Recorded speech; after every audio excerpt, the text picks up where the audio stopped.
Bienvenidos al curso de gestión de siniestros en el mercado asegurador. Mi nombre es Gabriel Alarcia y en esta oportunidad vamos a hacer un pequeño síntesis de la cobertura de robo y vamos a hablar de las medidas de la prestación.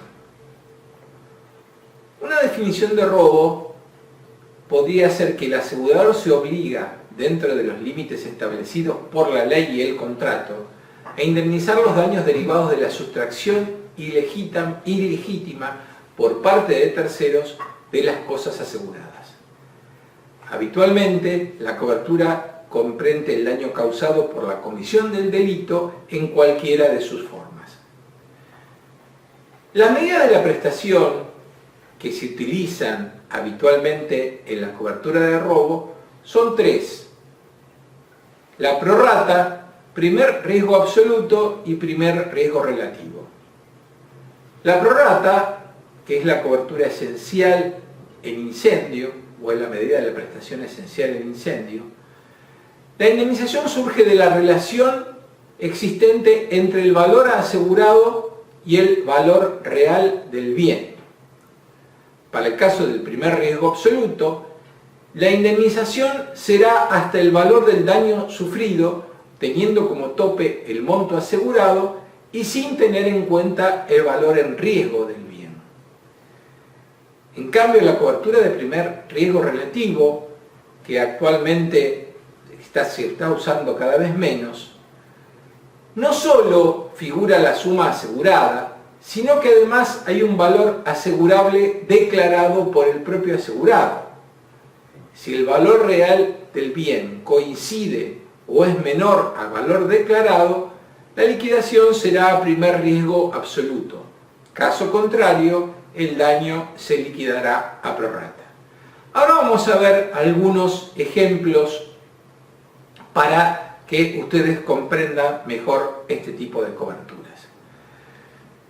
En la cobertura prorrata, si tenemos, por ejemplo, una suma asegurada de 20.000 y tenemos daños por 10.000, o sea, por el 50%, lo que vamos a hacer es que la fórmula es indemnización igual a suma asegurada por daños sobre valor al riesgo. Dando un ejemplo concreto, por ejemplo, si tenemos una suma asegurada de 20.000 pesos, como dijimos anteriormente, y el valor en riesgo es de 18.000, vamos a tener una cobertura acorde y la indemnización va a ser el total del daño, o sea, 10.000 pesos. Ahora, si el valor en riesgo es de 40.000 con una suma asegurada de 20, se da el caso de infraseguro. Tomando la fórmula anterior, indemnización igual a suma asegurada por daños sobre valor en riesgo, la indemnización en este caso va a ser de 5.000, que corresponde justamente al 50% del daño, porque teníamos una cobertura del orden del 50%. O sea, la indemnización va a estar en relación a la proporción que exista entre la suma asegurada y el valor real del bien. Para el caso de primer riesgo absoluto, si tenemos también una suma asegurada de 20.000 pesos, en este caso no nos interesa o no es necesario tener en cuenta el valor en riesgo del bien, porque se va a indemnizar hasta el tope asegurado sin considerar el valor en riesgo.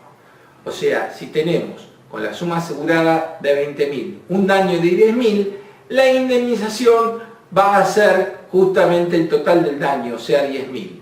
Y si tenemos un daño de 25.000 con una suma asegurada de 20, en este caso vamos a usar el tope de suma asegurada como límite de la indemnización. Para el caso del primer riesgo relativo, se da una circunstancia distinta.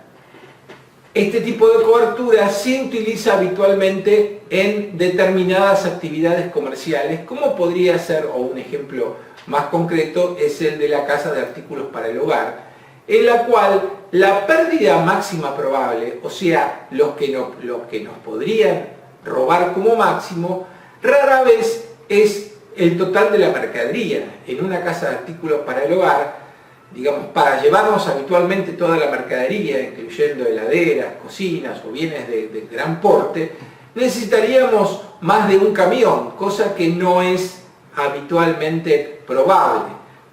En general los delincuentes se llevan o se tratan de llevar cosas de menos volumen y de mayor valor.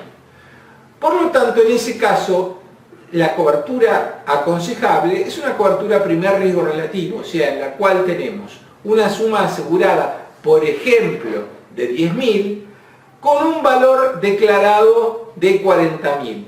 O sea, en este caso la relación sería 1:4.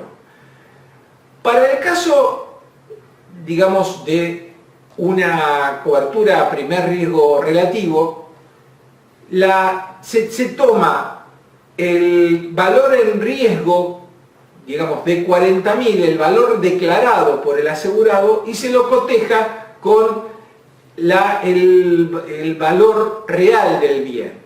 Entonces, por ejemplo, vamos a tener un siniestro de 10.000 pesos, en los cuales, si el valor en riesgo no supera los 40.000 que teníamos como declarado, la indemnización va a ser el total del daño, siempre utilizando como tope la suma asegurada.